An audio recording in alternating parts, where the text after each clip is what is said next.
Army news के पहले episode में आप सभी का स्वागत है। आज की न्यूज में हम बात S-400, 6 PA type Poseidon aircraft और K-21 टैंक जो भारत को मिलने वाले हैं, इन तीनों के ही बारे में डिस्कशन करेंगे। लेकिन सबसे पहले शुरुआत करते हैं एक स्वदेशी न्यूज से।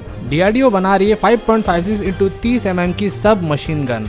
इस सब मशीन गन को नाम मिला है JVPC joint protective venture carbine और इसे डिजाइन कर रही है DRDO यानी defence research and development organisation. ये गैस के द्वारा संचालित एक सेमी ऑटोमेटिक मशीन गन है जो कि 1 मिनट में 700 राउंड फायर करने में सक्षम है। जहां एक तरफ इसकी इफेक्टिव रेंज 100 मीटर से ज्यादा की है, वहीं इसका वेट सिर्फ और सिर्फ 3 kg का है। इसीलिए ये मशीन गन स्पेशल ऑपरेशन में और खास करके क्लोज कॉम्बैट में बहुत ही ज्यादा कारगर साबित होता है। इस वेपन का इस्तेमाल आर्मी के साथ ही साथ पुलिस भी करेगी, यानी आने वाले जितने भी पुलिस के ऑपरेशन होंगे उनमें ये गन बहुत ही इंपॉर्टेंट भूमिका निभाने वाली है। गलवान वैली के इंसिडेंट के बाद इंडियन आर्मी को अपने जखेड़े में एक बहुत बड़ा लूप होल दिखाई। पहाड़ी इलाकों में जहाँ सामने चाइना की टाइप 15 जैसी हल्की टैंक थी, तो उनके सामने भारत की T-90 और T-72 जैसी भारी टैंक। और इंडियन आर्मी को समझ आ गया कि रियल बैटल सिचुएशंस में हमारे टैंकों को T-15 का सामना करने में काफी मुश्किल आएगा उसके हल्के वजन और ज्यादा स्पीड को देख। इंडियन आर्मी ने तुरंत ही 350 से ज्यादा हल्के वजन के टैंक्स के लिए टेंडर निकाल दिया। साउथ कोरिया की कंपनी हानवा डिफेंस का K-21 लाइट टैंक भारत का अगला टैंक का जखेड़ा बन सकता है। K-21 दरअसल एक इन्फेंट्री व्हीकल है, यानी सैनिकों को एक जगह से दूसरे जगह तक ले जाने वाली गाड़ी। इन्होंने प्रपोज किया कि ये इस गाड़ी के ऊपर 105 mm का एक गन लगा देंगे, जिसके बाद ये जो नया सेट होगा ये बन जाएगा भारत का लाइट वेट टैंक।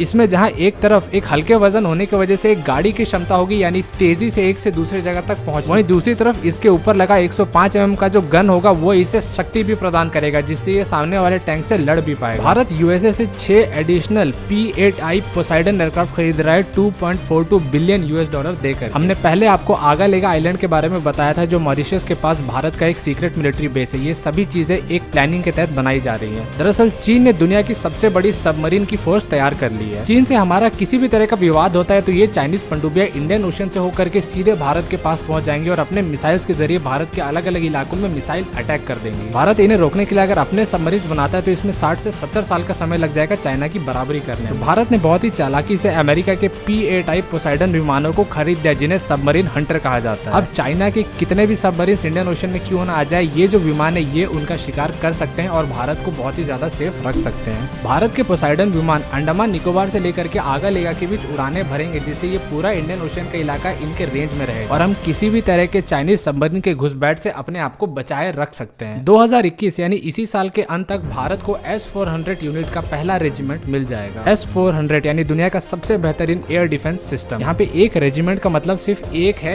S-400 का यूनिट। भारत रूस से कुल 5 S-400 खरीद रहा है, जिसमें से पहला इस साल के अंत तक भारत को मिलेगा। एक S-400 के साथ कई सारे यूनिट जुड़े हुए हैं, जैसे कि मिसाइल लॉन्च व्हीकल, इसका रेडार यूनिट, बाकी अटैक करने के लिए मिसाइलों का जत्था। S-400 भारत में आना भारत के लिए बहुत ही ज्यादा जरूरी है, चीन और पाकिस्तान दोनों ही लिहाज से। भारत पाकिस्तान सीमा की अगर एग्जांपल ले ले तो यहाँ पे अगर सिर्फ 3 S-400 को लगा दिया जाए तो पाकिस्तानी फाइटर जेट के लिए नेक्स्ट टू इम्पॉसिबल हो जाएगा इंडियन एयर स्पेस में सेफली इन्वेड करना, क्योंकि ये मिसाइल उन्हें आसानी से पकड़ करके कहीं पे भी ध्वस्त कर सकते। 5 S-400 भले पाकिस्तान और चीन दोनों ही सीमाओं को देखा जाए तो बहुत कम दिखाई देते हैं, लेकिन इनका नाम ही काफी है, क्योंकि इनके सिर्फ आ जाने से दुश्मन के मन में भारत के प्रति जो खौफ है वो काफी ज्यादा बढ़ जाएगा। मॉडर्न डे वॉरफेयर में किसी भी देश के लिए उसका सबसे घातक हथियार होता है उसके फाइटर जेट्स। इसीलिए फाइटर जेट्स को रोकना और भी ज्यादा इंपॉर्टेंट हो जाता है और इन्हें रोकने का सबसे बेहतर काम करते हैं एयर डिफेंस। और दुनिया भर के जितने भी एयर डिफेंस सिस्टम है उनमें सबसे बेहतरीन है इस वक्त S-400 मिसाइल डिफेंस सिस्टम। तो इससे आप समझ सकते हैं कि S-400 की अहमियत सिर्फ भारत के लिए नहीं, जिस भी देश के पास ये हथियार है उसके लिए कितनी ज्यादा है। इसी के साथ आर्मी न्यूज का आज का एपिसोड खत्म होता है। अगर वीडियो पसंद आया तो लाइक जरूर कर दीजिए और चैनल को सब्सक्राइब कर लीजिए हर ट्यूसडे आर्मी न्यूज के नए नए एपिसोड्स पाते रहने के। इंडियन आर्मी मर्चेंडाइज के लिए बलिदान का लिंक नीचे डिस्क्रिप्शन में दे दिया गया है। तो मिलते हैं अगले वीडियो में, तब तक के लिए थैंक्स फॉर वॉचिंग।